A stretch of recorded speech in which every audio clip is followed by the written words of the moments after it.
magpapaayos ng kilay, magpapatanggal ng mga itim-itim sa mukha. So, ayan.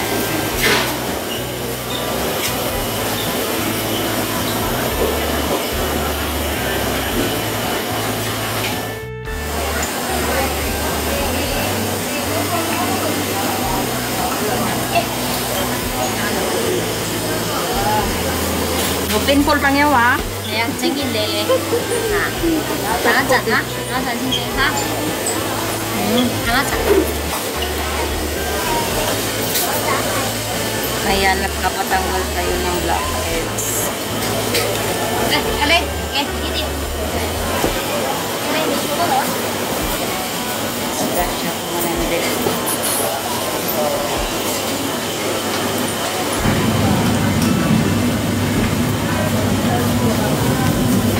Dito na, yung saka. Oo, sige ko.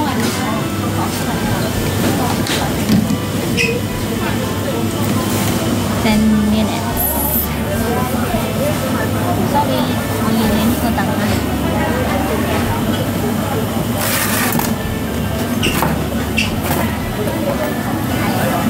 So, ayan.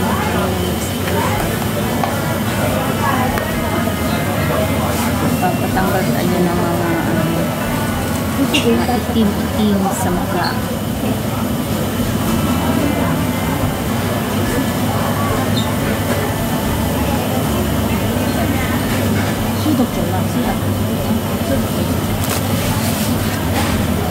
Nadali tayo dapat.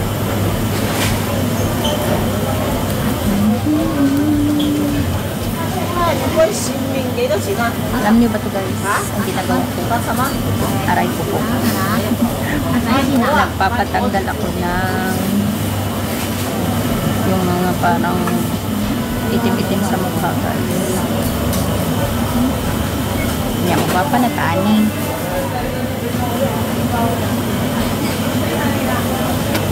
Nahirapan ako makipag-usap sa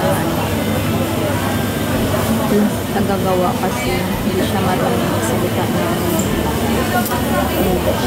Akala ko 4 na oras gagawin. 10 minuto lang pala siya guys.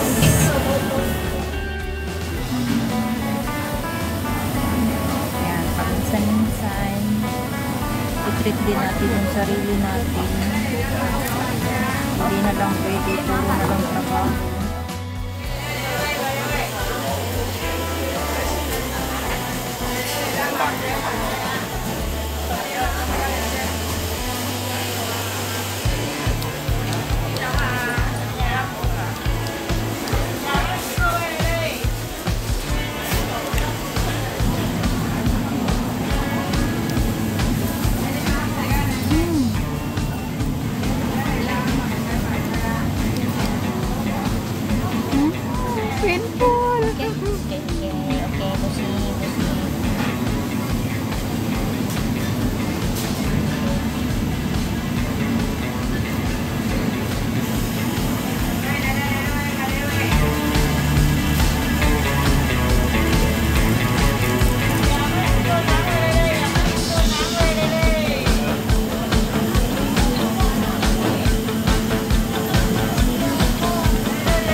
Alright guys, so ayan na nga, pagka kinabukasan, ito na yung mukha ko. Pagka kinabukasan na pinatanggalan ko siya ng ng warts.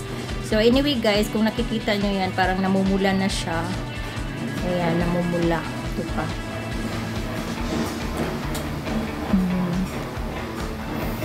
Sabi nung patanggal daw to.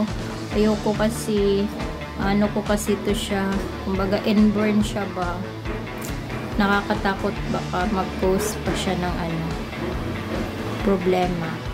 So, hayaan na yan siya. Yung mga na lang pinatanggal ko talaga guys, yung mga warts ko. Ito, 1, 2, 3. Ito, pang-4. Tsaka ito yung pang-5.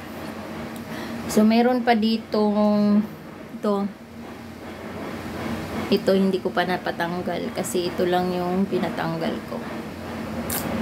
So, ayan guys, yung siya, yung umpisa, hindi pa siya masakit, pero nung pangalawa tsaka pangatlo na, dun ko siya na-feel na masakit siya. Tapos, alam mo yung nangangamoy, parang maamoy pala yung yung sunog na balat. So, ayan na ang kalalabasan ng ating pagpatanggal ng wart. Pag hindi mo kasi ito siya papatanggal guys, dadami at dadami siya. So, habang pwede pang unti-unti inatanggalin, ipatanggal na siya. Although masakit siya guys, kasi parang sinusunog yung balat mo. Laser. Pero okay naman ang kalalabasan. Nagulat nga yung amo ko, "What happened to your face?" Sabi ni amo. Sabi ko, pinalaser ko, pinatanggal ko yung mga warts. So, it's painful, sabi niya. Sabi ko, oo, pero okay naman siya. Kasi lang naman, 3 beses lang, ginanon. Yun lang guys. Thanks for watching.